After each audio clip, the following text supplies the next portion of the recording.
God's calling me to go back to health. Let's just say that. I made the worst decision of my life by going to conventional medicine. They woke me up from the surgery prematurely. I guess I'm not sure if they didn't give me enough anesthesia, but I woke up and then it was still having some complications. And the surgeon said, like, you know what, you're still having these problems.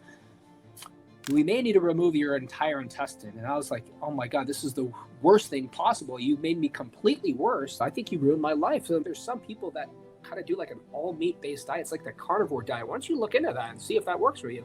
I was so impressed on how I healed myself because I think right before that, I attempted suicide twice. I've had a lot of painful experiences in my life, but I don't think anything measures up to getting your intestines cut open, waking up too early, and then getting your intestines cut open again without any anesthesia. You know, using food as medicine. You won't even need any kind of pharmaceuticals. I know a lot of people are going to be attacking me. They're like, oh, he's the carnivore lawyer. You know, he's going to be, he's the meat eater. If you have a doctor, and if he does not ask you about your lifestyle or your diet, and he gives you pharmaceuticals, you don't have a true doctor. You have a drug dealer. Hello and welcome. Carrie here from Healing Humanity, the Power of a Proper Human Diet. And today I'm thankful, grateful, blessed to welcome Christopher to the channel. Welcome, Christopher. How you doing? Fairly well, Carrie, and thank you for having me on your show. Thank you. I am really interested. You sent me some emails and we met out at where did we meet out? Austin meetup? Yeah, it's the Healing Humanity with you, Adam, and Dr. Kiltz and a few others at the Healing Humanity at Austin, Texas. Yeah, I really I'm appreciate that you came out and were supporting Healing Humanity, and we got to talk to you, got to hear a little bit of your story, and I'd love to share more of it with the audience. So maybe Sure. if we could start out, what sort of led you into this carnivore space? It was God's calling me to go back to health. Let's just say that. So I may explain to you earlier that although I've been an athlete most of my life, I've never really been out of shape. And I know a lot of the people from the carnivore community use kind of like a big popular thing is for fat loss. For mine is actually for healing, because even though I was an athlete during most of my life, and you know, as a high school wrestler, a very competitive wrestler, going into college, I became a personal trainer. Even though I was partying in college as a fraternity president, I still always stayed in good shape. I was doing powerlifting, and then I ran my own business going into law school, and I ran my own business as a personal trainer, did very well.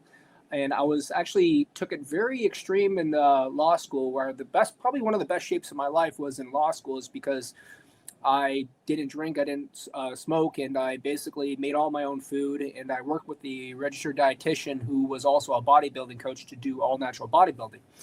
So it was mainly ketogenic with some carb cycling on, you know, a couple times a week and right before contests. But I did all natural bodybuilding. It actually paid very well during my training practice. It actually paid for law school. And my last contest was in 2010 when I was Mr. Los Angeles Natural in 2010. And then I went into pass the bar exam. And then I was practicing law for the first couple years afterwards, stayed in decent shape. But then in 2016 and 2017, I think that's where something kind of hit me from a blind side. I started developing some autoimmune conditions. I'm not sure if it was completely from stress, but people suspect it was from some kind of infections. And I made the worst decision of my life by going to conventional medicine. And, you know, I never used to go to doctors before that because I never really got sick. And I was like, you know, what is wrong with me? I couldn't wake up in the morning. I was in widespread pain and my gut was one of the worst. And I was having joint problems head to toe. And this is something very odd. I knew I was sick with something, but when I went to the conventional doctors, I went to the GI doctors, and the biggest regret is that they fed me a bunch of pharmaceuticals for about a year and a half, 2 years, and it was mainly just antibiotics, laxatives, and corticosteroids, which completely destroyed my gut. And I got so bad to a point in early 2017 where the GI doctors saw how inflamed I was getting, and they sent me to a surgeon who recommended a partial removal of my sigmoid colon, which is one of your last pieces of your intestine. And he promised that, you know, you're going to feel a lot better if I just remove this piece of your intestine. I'm pretty sure this is the only going to be the thing that needs to get resolved. And I was desperate at the point because I, used to be a very social butterfly and used to have a really good social life and dating life during college. And was just in the best shape of my life like 5 years prior.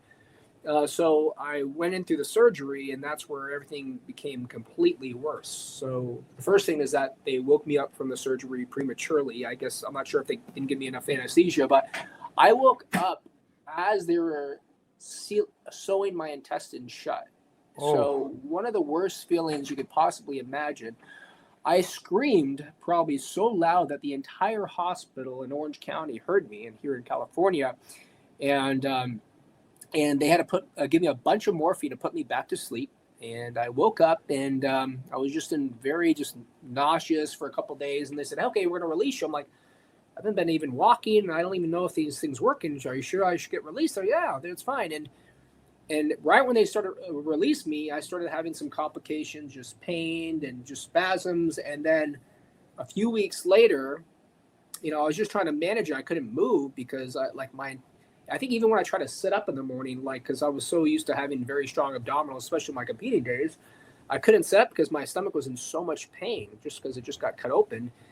And I ended up getting this swelling about 2 inches below my belly button. So if you know of a lot of surgeries, it was a laparoscopic surgery where a lot of them were small incisions, and the main incision was about 2 inches below my belly button.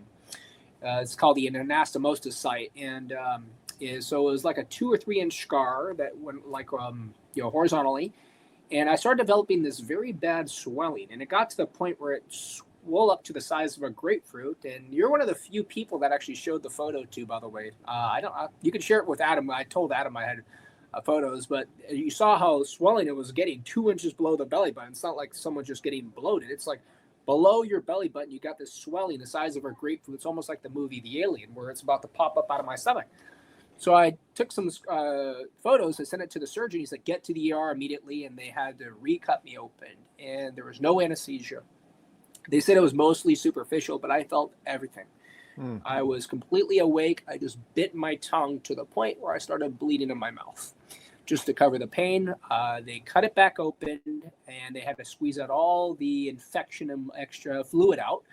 And when I asked them if they're going to sew it back up, they said no, because the infection came from the inside. So what we're going to do is we're going to basically keep the wound open, but you're going to change the gauze. You're going to keep it clean. Don't let anything. You're going to change the gauze 3 times a day, morning, midday, and evening. Did that for a few weeks, and then the swelling started coming back, and it got reinfected. And they had to cut me back open again, go back to the ER, and awake the whole time. So I built a very good pain tolerance since then as a result, but definitely not proud of it. And then it was still having some complications, and the surgeon said, "You know what, you're still having these problems. We may need to remove your entire intestine." And I was like, "Oh my God, this is the worst thing possible. You made me completely worse. The pharmaceuticals is one thing, but cutting my gut open, I wish I had never done this. Supposed to just remove 6 inches of my intestine that just completely just screwed everything up." So I gave the doctor the middle finger. I said, "I don't know if I can trust you. I think you ruined my life. And I'm going to look in some alternative medicine and some other options." And the one thing I did, because even though I was doing an elimination diet, because I was getting so sensitive, especially after getting your intestines cut open, when you're very inflamed, you get sensitive to everything.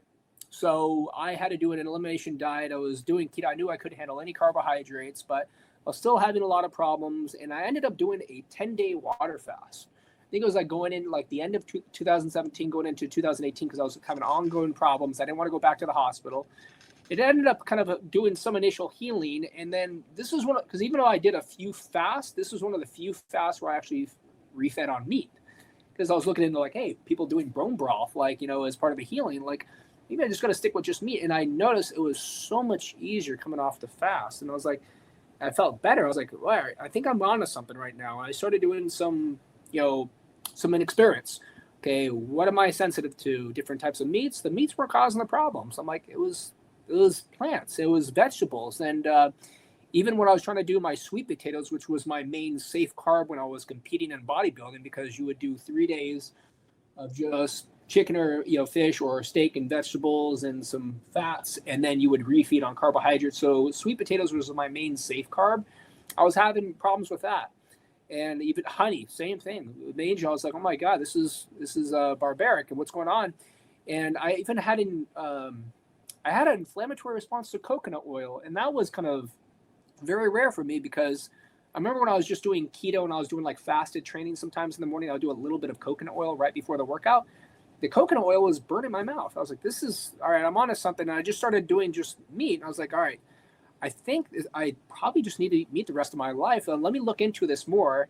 And some of my colleagues, because most of my true friends are from the fitness industry. I kind of made this a public statement. A lot of people don't like, even my father, who's also an attorney, doesn't like me stating this. I don't like most attorneys. I'm not very proud of my profession for many reasons.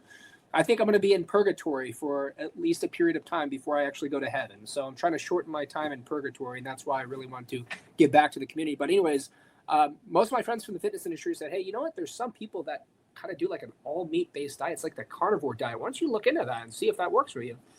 So I think in 2018, this was when I was kind of doing these experiments. Like, all right, let's see what's working out. And right about that time, I remember I did some blood tests and it showed for Lyme disease. And I wasn't convinced that was the only problem. Like, you got to address it. Even if I was having some infections and some co-infections, my body was so inflamed, I need to heal. All right, so let's go back on track. No alcohol, nothing, make sure I'm eating only certain foods to get me better. And I actually ended up following Michaela Peterson. This is before she got very popular. And it was actually a telephone consult. She just called me like for a half-hour consult. She's like, you look I got all these autoimmune conditions under control or kind of at least in remission, but you can't eat anything that has plants. Like you got to cook with tallow. Before that, I didn't even know what tallow was. I'm like, what the hell is tallow? You don't see it at grocery stores half the time. You got to go to like Whole Foods or Sprouts. So I was like, all right. And I started just doing a lot of tallow. And you know what? It wasn't having any burn problems. If I ate too much, it would go right through me. But I'm like, no, this is comfortable. I'm onto something. And then I was so intrigued. After this, I consulted with Sean Baker. This was when he was already semi-popular, but he became a lot bigger after that. And this was like middle of 2018. And he said, yeah, you just got to transition afterwards. You got to see what meats suit you best. And I was like, I probably want to get really involved with this and probably stick with the community. And I talked to him about staying with the Paleo Medicina group out of Budapest, Hungary, which was run by Dr. Sophia Clemens. In my eyes, they're one of the true kind of groups that actually started the meat-based carnivore diet, in my true opinion. Because they are one of the few clinics that did like clinical studies to showing how they put so many conditions in remission, trial and error, clinical studies, actual patients. And I consulted with them, and I think it was Thanksgiving Day in 2018 in November. I flew over to Budapest, and I stayed with them for about a week and a half. And I remember when I went with them, I was still taking supplements. I was taking some multivitamins. I was taking some glutamine powder to help the healing. And I remember I was taking some vitamin C to keep me from getting sick. And she's like, no, Dr. Clemens, like, Chris, you're not allowed to take any supplements. You're going to do nothing but very fatty meat, salt, and water. Nothing else. And I was kind of concerned. I was like, you know what? I was still taking some herbs and stuff like that because the prokinetics and just, all the kind of the scar tissue, kind of those, I was like, I need some motility. She's like, no, you're going to have enough fat. You don't need to worry about motility. And she was so right. It was, I think, I never handled pork that well, but I think in Hungary and in Spain, it's the pigs that they feed out there they don't feed them any corn. They don't feed them any soy. They raise their own pigs. So it was very, I was very, comforting. Like I usually get sick from pork. It was actually feeling so good. And I'm not sure if you know of the PKD diet by Paleo Medicina. It's probably the most fat of any diet you can kind of imagine, because keto is usually 70% fat, 30% protein, right? Or you're doing, depends on what type of keto. Some of them do like 5% carbs, whatever. But no, they do 80% fat. And they do believe that fat is one of the true kind of healing kind of nutrients that a lot of people are missing, quality animal fat. And that's where I became so intrigued, where I was like, my God, I'm eating more fat. I'm staying slim. I'm actually feeling stronger.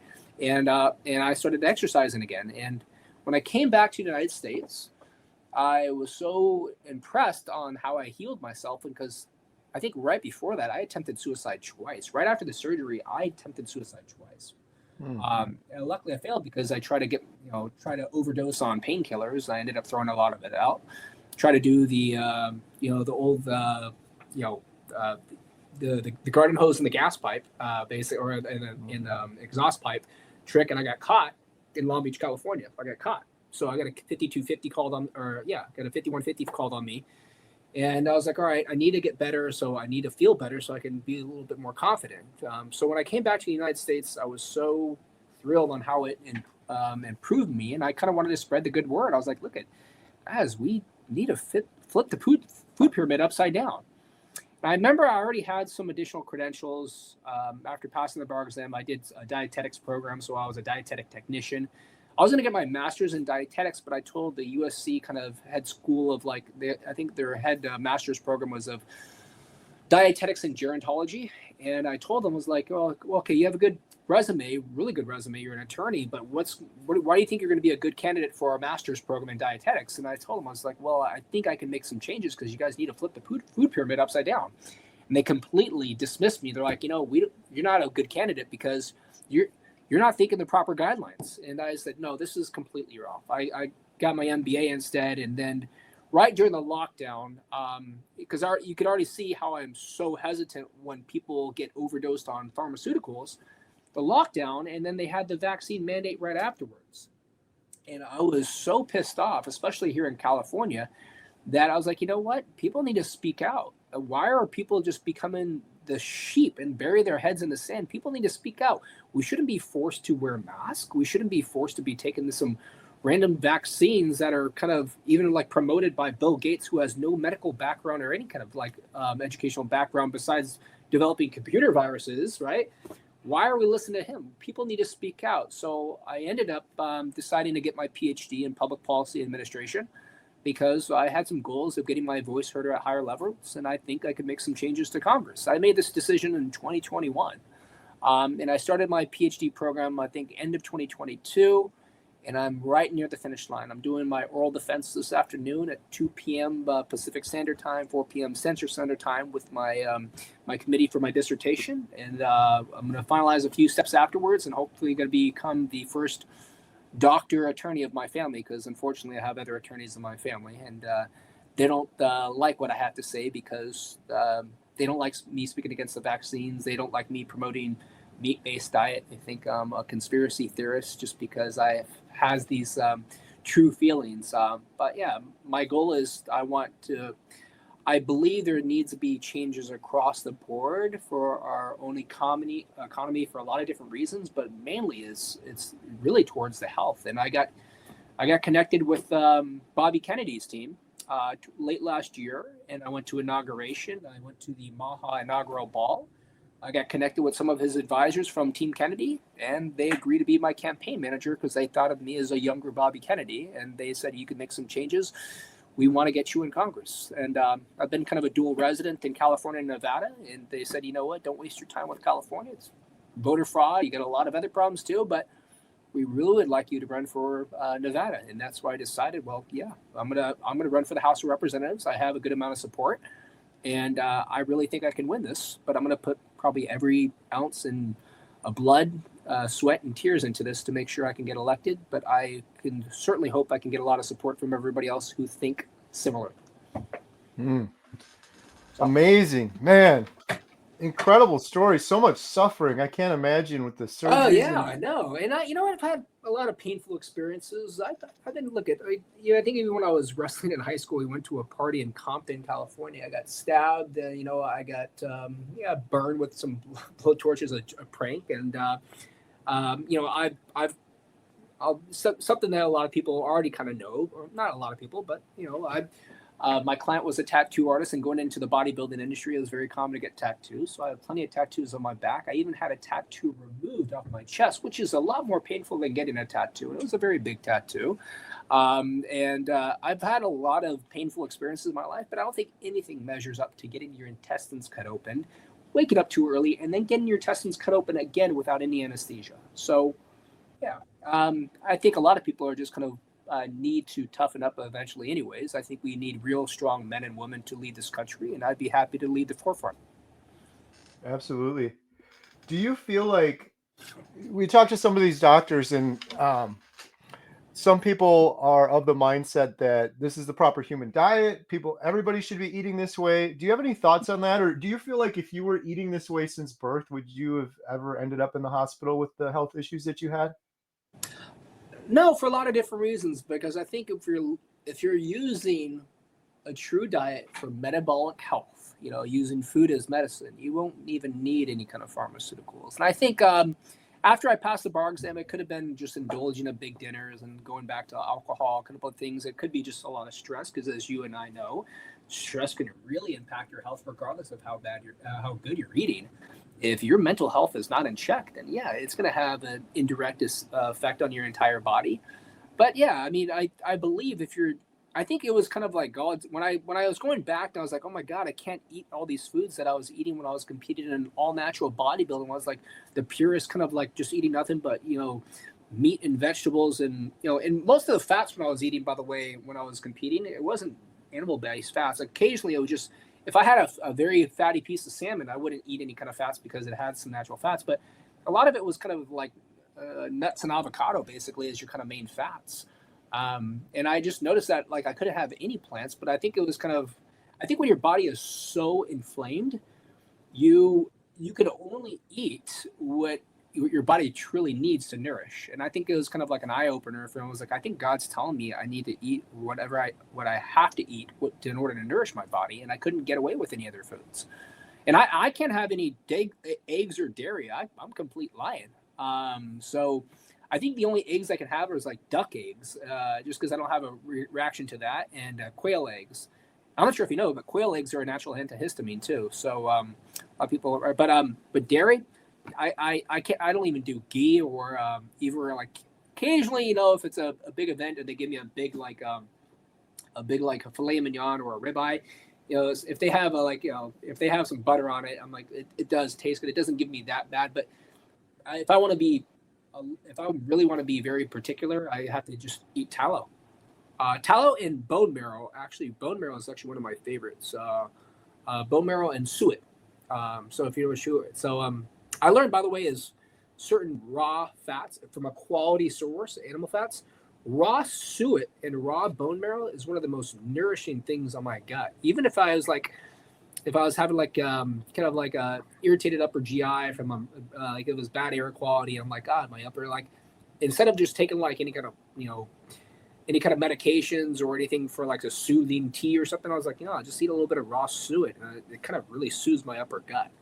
So yeah, I think going back to your question, I think if we're truly eating what we need to survive, you don't need any kind of medical intervention. And I think that's a huge problem, as I discussed with Dr. Kiltz at our podcast, our in-person podcast. And I think a lot of the doctors, I don't think they're uneducated. I think they're miseducated. I don't think they're uninformed. I think they're misinformed. It's because, as you may know, if you follow my client Anthony Chafee, we're going to discuss next week too, is that you'll know that a lot of the medical institutions worldwide, not just the United States but worldwide, they're no longer teaching on natural health. They're teaching on pharmacology. Probably majority of all the teachings in all the major medical institutions are on pharmacology. For every problem, there's a pill to treat that. Okay, that's what they tell you, and that's what all doctors are really thinking, that that's the way they have to treat patients. I don't think a lot of doctors have really any kind of sinister kind of acts or behaviors that they want to hurt someone and just make a lot of money, even though a lot of them are getting kickbacks. No, I think they're like, okay, this is exactly what I was taught in medical school. There's a specific pharmaceutical that's going to treat it. There's a couple different side effects, but the most important thing is to treat it. And if they have these side effects, don't worry, we have other pharmaceuticals too that could treat those. And then you start learning the habit behavior. Right. On the beef suet, it's so interesting you just mentioned that. I just started eating raw. It's freeze dried. I think it's from Australia. Beef suet. It's incredible. Oh, grassland.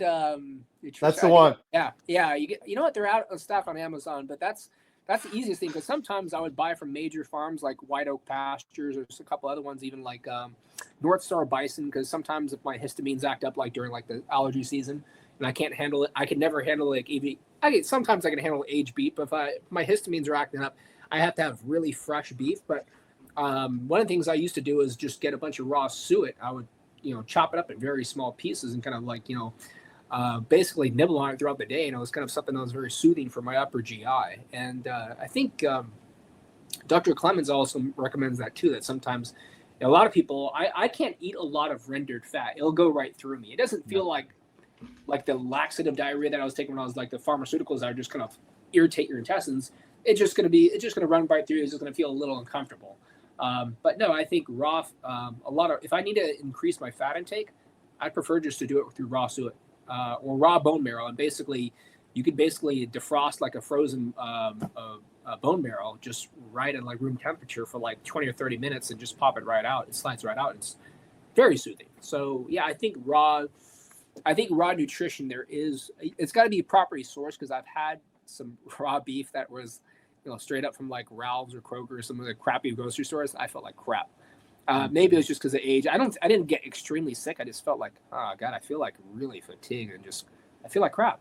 But no, if I get it from a really good source, I feel amazing. Right.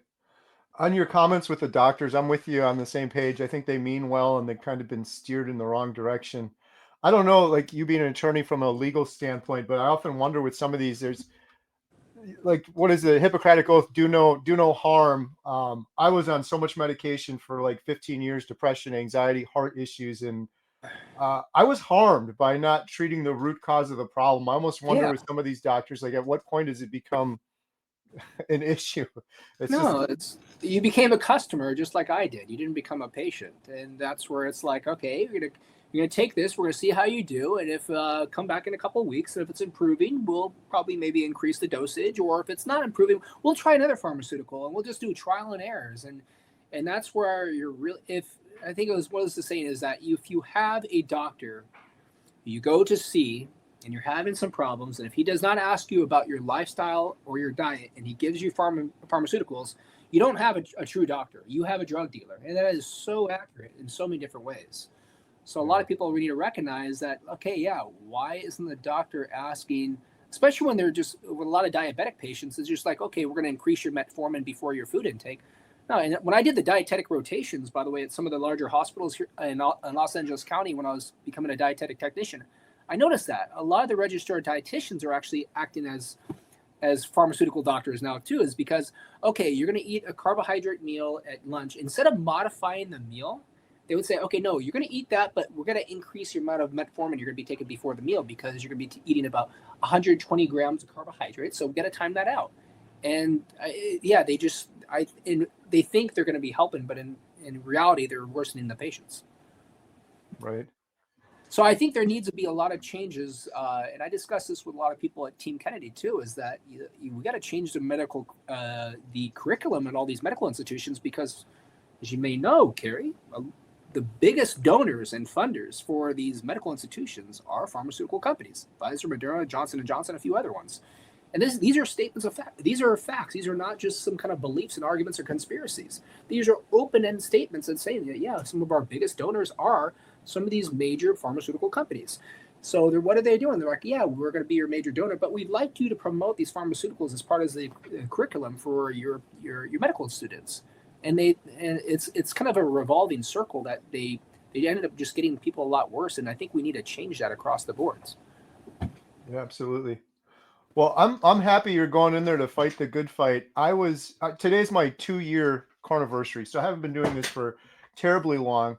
But when I first started, what's going on with Make America Healthy Again, I never would have thought we'd see something like that in our government for a long time. Are you surprised by that? How fast it kind of came about? No, it is quite surprising. And even though, Bobby Kennedy is not like a carnivore, he still promotes some of the main things that we just need to change in our everyday lives: reducing your sugar intake, less processed foods, no seed oils, no antibiotics in our livestock, and getting some quality sunlight, less pharmaceuticals. I mean, just his recommendations alone on that would make substantial changes, but I think it needs to be a little bit more elaborated, and there needs to be a little bit more changes, especially when it comes to the medical institutions too. I think that's going to be a major change with the Department of Health, and that's why I kind of want to work with this team to kind of embrace this. And they asked me, they're like, hey, you're a very outspoken attorney. I do have an offensive sense of humor, and I think one thing my campaign manager is teaching me is to use less four-letter words in a lot of my statements. So, and I'm Italian, so I have a really rough vocabulary. Italian attorney is probably the worst kind of vocabulary you can kind of put together too. Plus But carnivore. oh yeah, plus carnivore. I noticed that too. Yeah, so I'm trying to become a little bit more bipartisan rather than attacking the incomplete left, and making the obvious statements like, what was it, vegans or vegetarians are 3 times more likely to become to be a Democrat. Quick interruption. Did you know we have an incredible membership site for you called healinghumanity.life?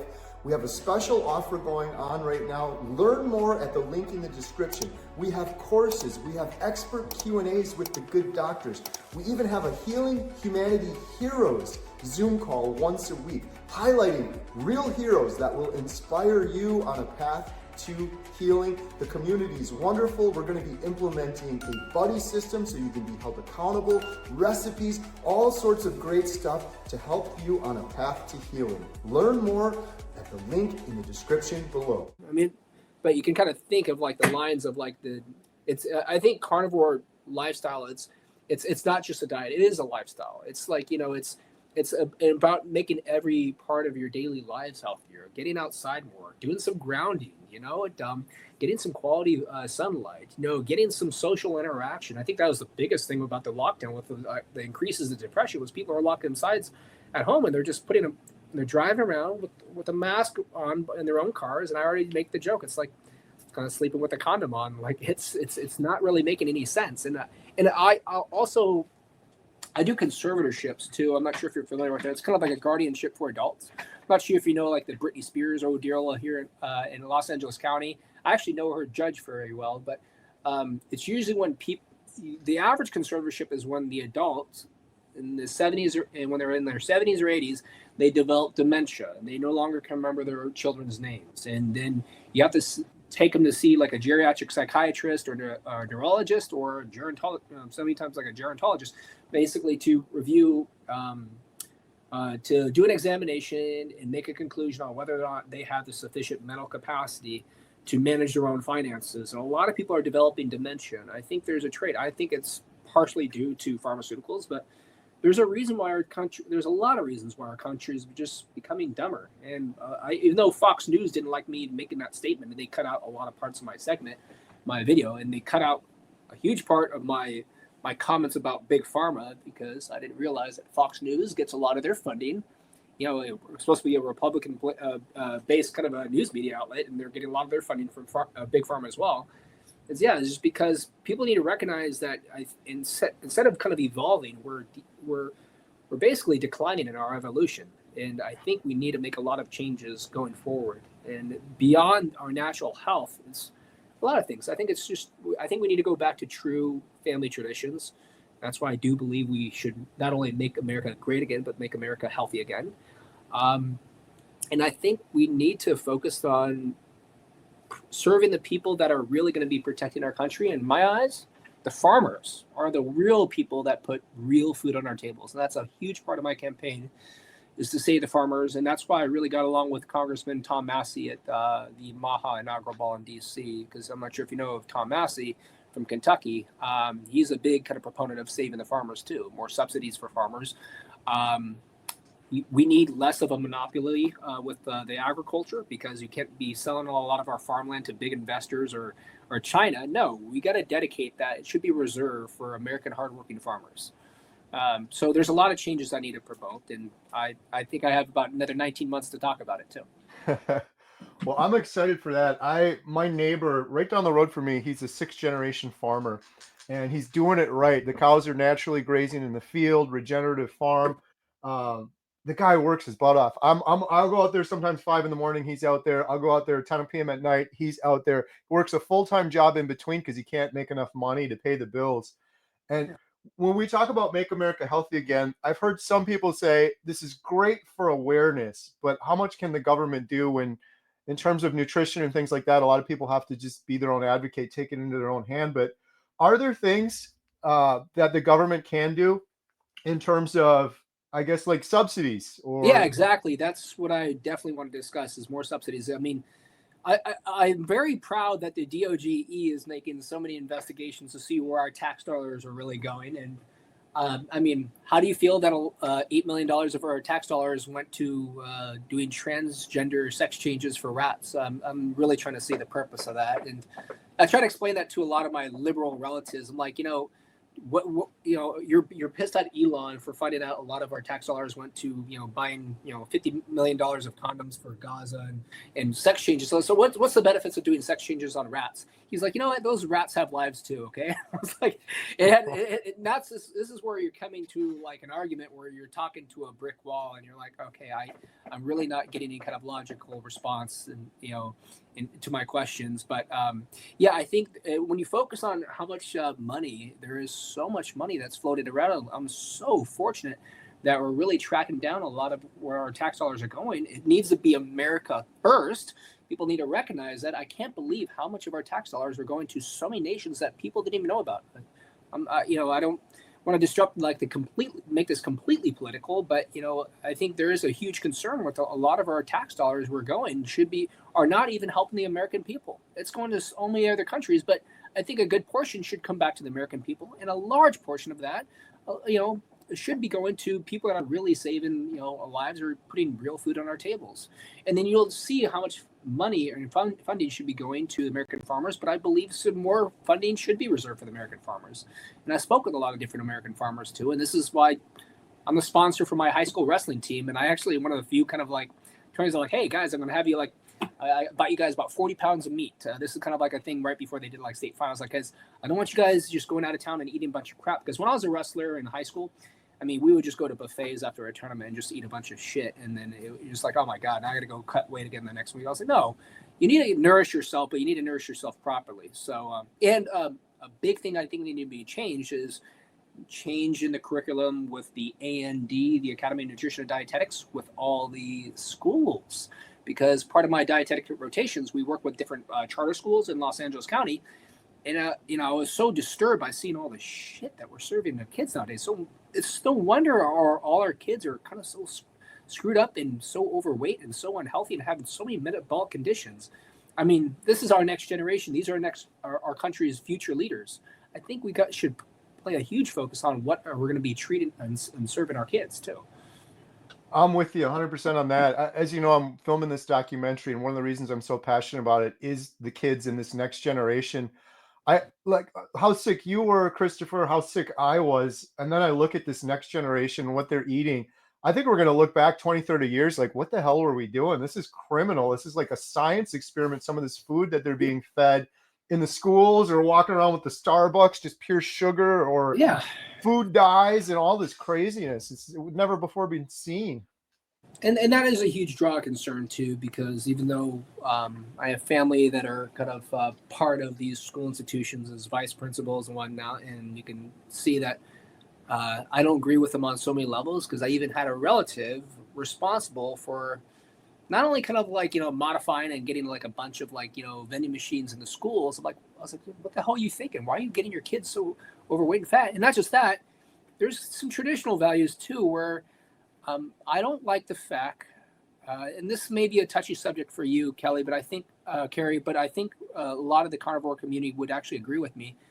I don't like the fact that they're taking a lot of the children 10 years old to drag shows and kind of screwing up with their kind of overall heads, and then installing tampon machines in the boys' bathrooms. And they're kind of grown up like, oh my God, I'm not having a menstrual cycle every month and I'm a boy. What's wrong with me? And they're like, oh, don't worry. We're going to, you're open. If you do feel like you're a real girl on the inside, we're going to give you some hormonal medications. And now we're going back to the pharmaceuticals. And as you may know, a lot of these hormonal medications can really screw up their overall development. So I really think that there should be a huge focus on how we're treating not only the kids' physical and natural health, but also their mental health. And I think that's a issue that needs to be addressed too in the campaign. Yeah. I set out when I was doing this documentary is going to all be about the carnivore diet. But one of the things I realized is I think the reason that so many people find healing is we're kind of returning to what's closest to natural for humans, or what's ancestrally appropriate, or what we've done since the start of time.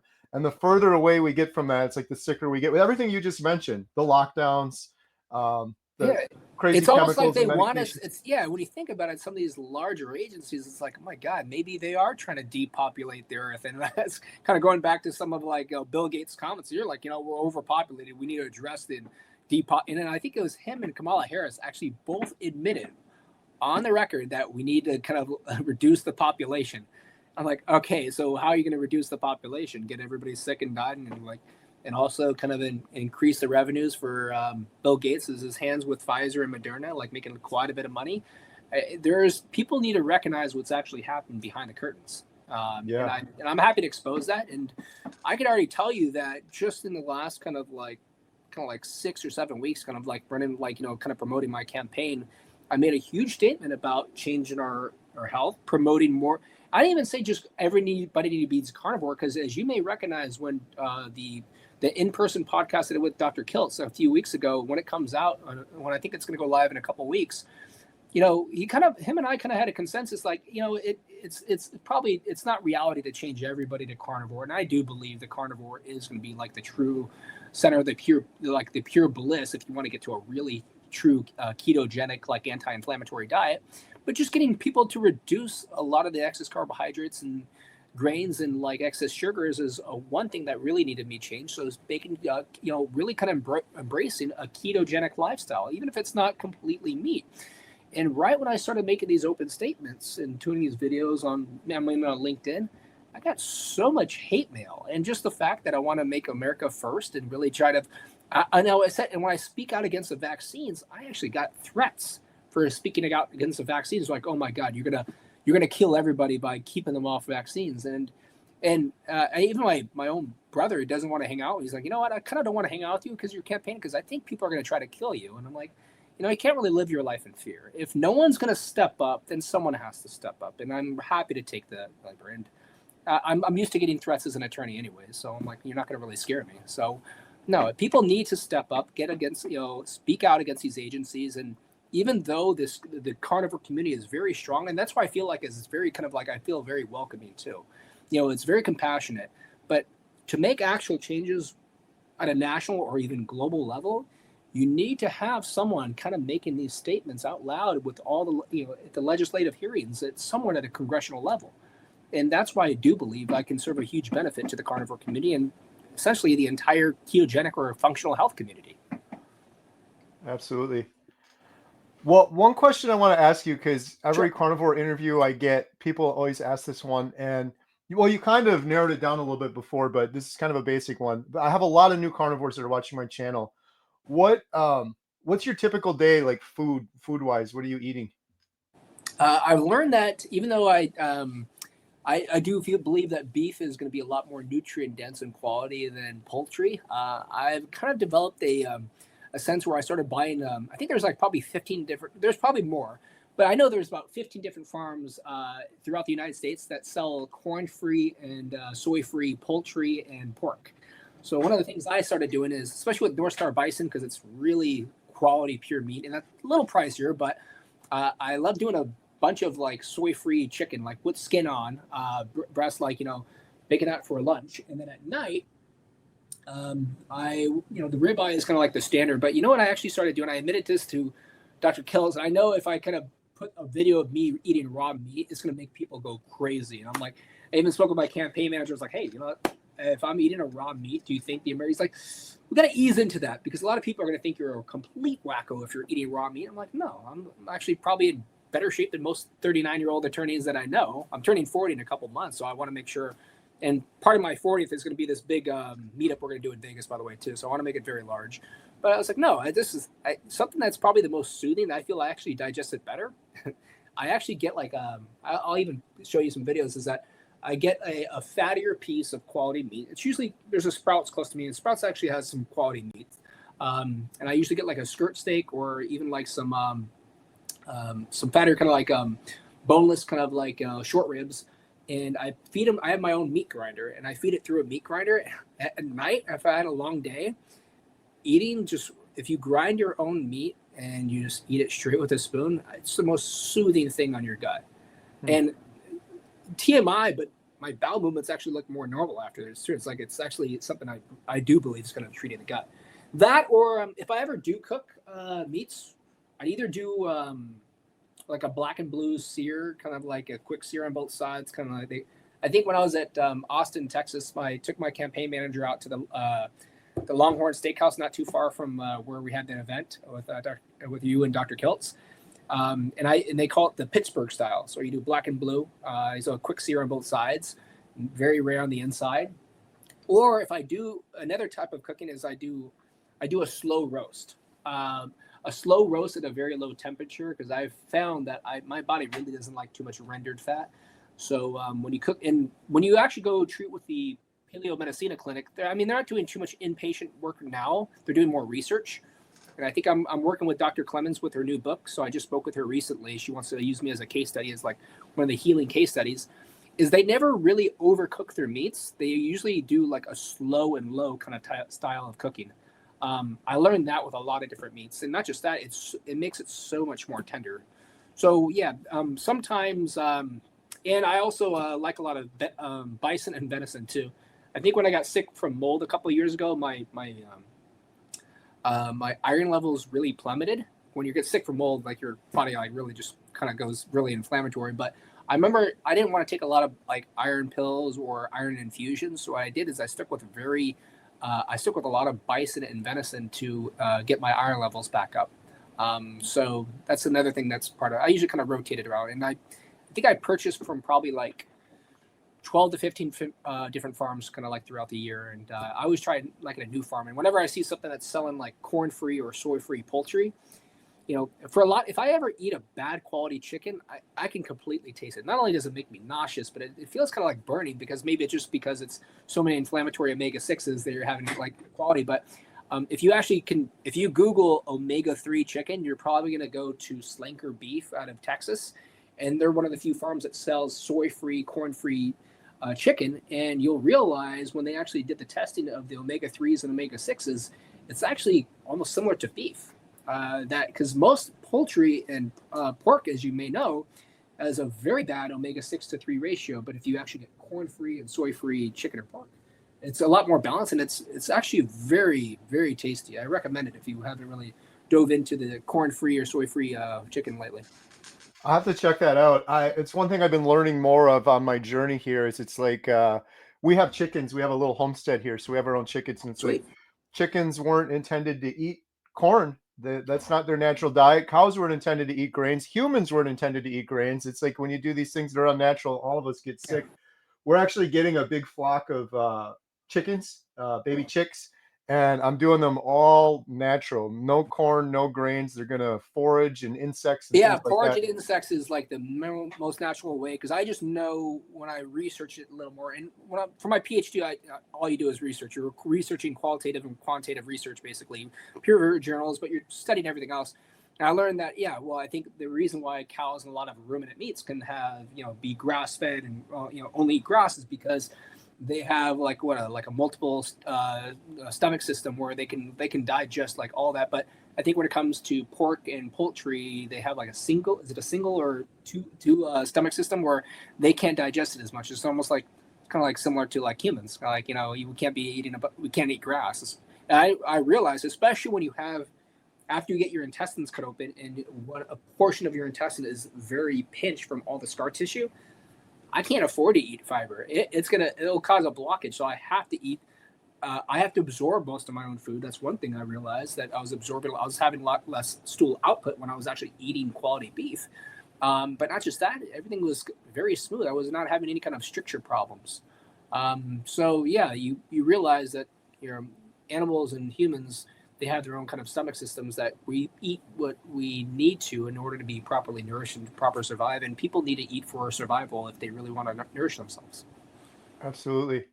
One other question I have for you, a lot of new carnivores on the channel, is if there's people out there that are suffering, they have health issues, suffering maybe like you were, they're considering carnivore. A lot of people are reluctant. They can't wrap their brain around it, but they want to do something. What sort of advice would you give them? It's hard for a lot of people to go cold turkey. I would say start increasing your meat intake, start reducing everything else. I just know for a lot of people that try to go cold turkey, and sometimes it's not even they're just sick from eating the meat. Like they'll realize they'll have some kind of like it's almost kind of like a placebo effect there, kind of affect like like their brain, like, oh my god, I didn't eat any fruits and vegetables throughout the day, I have to eat it. So I think a slow transition, but I think they should also address every other aspect part of their life too. One thing I spoke about with your colleague Adam is, look, there's a reason why attorneys have the highest suicide rates out of all professions. It's because we have the most stressful profession. You need to really manage your overall stressful environment. One of the things I do when I get home, I don't even watch TV. Half the time I listen to music, but I learned that when I do watch television on the weekends, usually, I need to have some offensive comedy. I think comedy, as you may know, laughter is something that promotes our natural and longevity. I think that's something that needs to be included. So not only do I want to make America healthy and great again, but I want to make offensive humor great again as well too. So I do have a very, I was telling Adam, like one of my favorite comedians is like Dave Chappelle, because I like him in South Park and Family Guy, because I like when they make fun of everybody. It's not just narrowed at like one specific race or kind of like, sexual orientation. They make fun of everybody, so it's like fair game. If you want to make fun of Italian attorneys, and it's really easy. But yeah, I think it's fair game as long as we're making fun of everybody else too. So I think managing your stressful system is going to be a huge component, because a lot of people, what drives their cravings for sugar is stress. A lot of female attorneys that I know, I can tell when they're stressed because they start binging like crazy. And I'm like, I was like, you need to calm down. And I can just tell they just feel so uncomfortable. And for me, I'll be honest with you, I never really had much of a sweet tooth. Even when I was partying in college, I really didn't have. I'd probably have a carb tooth where I'd kind of like, oh my god, I really need to eat something really big and heavy after the bar or something like that. But I never really had a sweet tooth for like chocolate or sweets or like that. But I think that needs to be managed too. Is not only kind of eating basically to make yourself healthier and eating less crap, but you need to manage your overall your environment to less stress, and you need to have the balance with the parasympathetic and sympathetic nervous system. I had to learn that too, because I'm an adrenaline junkie. I still jumped out of an airplane earlier this year, and I love skydiving, but sometimes when your adrenaline can override your natural way to kind of calm down, it's like it does actually affect your gut when you're too much of an adrenaline junkie. So I think you have to find some balances in life too. And if and also your support system. A lot of my family do not support me. It's very unfortunate. They're not really even supporting my campaign too much, because they don't like the fact that I'm speaking against pharmaceuticals. They don't like the fact that I'm promoting ketogenic diet.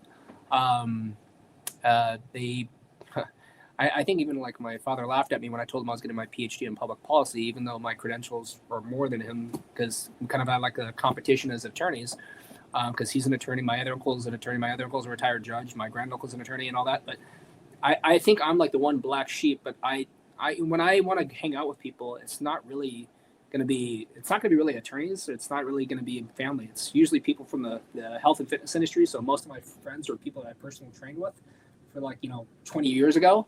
And that's why I just enjoy kind of the carnivore community, because I think it's a lot more compassionate, and I think it's a lot more supportive.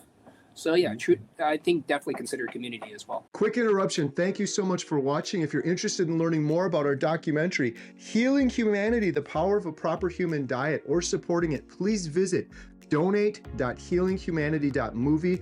Our goal is to reach millions of people that are hopeless right now, and sharing the examples of real people over the course of 1 year that are undertaking a proper human diet to overcome obesity, type 2 diabetes, depression, anxiety, fertility issues. We couldn't do it without you. We thank you so much. We are also selling these shirts, Healing Humanity, The Power of a Proper Human Diet. Every penny we get from those goes towards the documentary. And last, we have memberships. If you click the little join button, it's best to do it on desktop. Under any one of my YouTube videos, you can join and become a member. We have hundreds of members right now. We do members only videos. We do members only behind the scenes. You can email me as a member and I'll answer you. And every penny from that goes to support the documentary. And the last thing is, we have these Redmond's portable salt shakers. These things are awesome. You can get the best salt. You can take it with you. We sell these on the website along with our water bottles and cutting boards, and every penny from all of those goes 100% towards supporting the documentary. You can also sign up for our newsletter, which is completely free. All of these links are in the description below. Thank you so much for your support. Now back to today's video. Absolutely. On your earlier note, I want to bring back offensive comedy movies also. That's another one that we don't see a lot of anymore. A lot of no, we do. We need some. Everybody is so offended by everything and anything nowadays. It just, this woke ideology is just killing us. It's just like, oh my God, you have to modify everything, and you really can't get some true offensive comedy. I was like, so yeah, I one of my favorite comedians was actually before my time, because I was born in '85. He was still alive when I was growing up, but George Carlin, I think that's the kind of comedian I like. So yeah, I think definitely offensive comedy is something we definitely need to embrace again. So I think Adam's recommendation, we concluded our last podcast, is like, if you really want to like really treat natural health, you get a quality steak when you get home and you watch some Dave Chappelle, like some Chappelle show or something from like, I think Adam saw Chappelle in person. So yeah, because I didn't realize that Chappelle actually lives right next to him. So it was kind of cool. I was like, man, I got to go visit. So I've always wanted him. So. Right. Yeah. Awesome. This has been great, Christopher. I really appreciate your time and you sharing your story. I think it's going to inspire a lot of people. How can people follow your campaign and support you and keep up to date with everything you're doing? For the last 5 or 6 years, I was doing a lot of pro bono stuff for a lot of the carnivore community. They're just finding my website, which is brandonlaw.com. That's my law firm website. But probably 3 weeks ago, my campaign, once I got approved with the FEC, is now I'm on Ballotpedia. And so I know a lot of people are going to be attacking me. They're like, oh, he's the carnivore lawyer. That, he's going to be, he's the meat eater. He's the psychotic meat eater. No, I'm trying to embrace that. But she set up the website for me, my campaign website. It's chrisbrandlin.com. Not Christopher, but chrisbrandlin.com. And what we just also updated, because I was working with Dr. Kiltz and Leah for the last couple of weeks, is that we arranged, I'm going to be hosting a very large meetup. July 19th. It's going to be shortly after my 40th, but I want to make it a very, very large function. I'm also going to want to make it very affordable because I know a lot of people, they're saying like, they're stuck with finances. They can't travel a lot, and meat stock, something that's bigger but it's a little more expensive. So I'm actually going to see if I can self-fund a lot of my own earnings, because I work my ass off and I don't have any wife or kids. I occasionally date, but I want to make sure that a lot of my hard earnings kind of go to the community to enjoy it. So I'm going to make this very affordable. So it's going to be a Las Vegas meetup. It is on my website, and it's actually with special guest Dr. Kiltz, and I would love for you to come as well, Carrie. So that'll be kind of cool. But yeah, it's going to be July 19th from 3 p.m. to 8 p.m. I checked out a couple different venues, but I want to get something larger because I'm also going to invite all the functional health communities. I have some friends that run some gyms in Las Vegas. I want to invite all the fitness communities and actually the ketogenic community in general. It's mainly going to be carnivore based because it is a meetup spelled MEATUP. And it's run by Brandlin for Congress as the carnivore lawyer. But I want to have a lot of other people attend. And I really want to get a lot more attention and support for the carnivore community. I think this is going to bring out, because I may actually have a lot of people from Team Kennedy coming too. And I think this would be a good opportunity for a lot of people, for us to come together. So go to chrisbrandlin.com. And also, the more people that donate to the campaign, I'm allowed to use the campaign funds. I got to trace it with the FEC to pay for this big function. So I did want to make I think I proposed like a Noah's Ark style of a buffet where like 2 of every animal for like everybody to eat. And when I actually looked at the finances, I was like, oh my God, I just spent like all my life savings, and I'm actually taking out some loans to pay for this campaign. I'm not sure if I can buy 2 of every animal, but I want to have a huge feast basically too. So that would be a way to find me, is chrisbrandlin.com. And a lot of people get my contact, and I'm going to be with you at Yuma in a few weeks too. So. Oh, nice. Yes. Awesome. Well, I'm excited. I will have links in the description for all of that. I'm going to check my calendar to see if I can make that. If Dr. Kiltz and I go hand in hand to all of these meetups. So he just confirmed that, because he selected that date, but he had to confirm with Aaliyah that he can actually come. But yeah, that's why we're putting him as a special guest. And I would love to list you as an additional special guest as well. Oh, I'd love to go. I'll check my calendar after this and see if it's sure. There's one other event I think shortly after that, but I really appreciate your time and you sharing your story, and happy to shout out what you're doing. Link in the description below for everything Chris is doing. So thank you so much. Really appreciate your time. Pleasure. Look forward to speaking to you soon. Yep. Have a good day.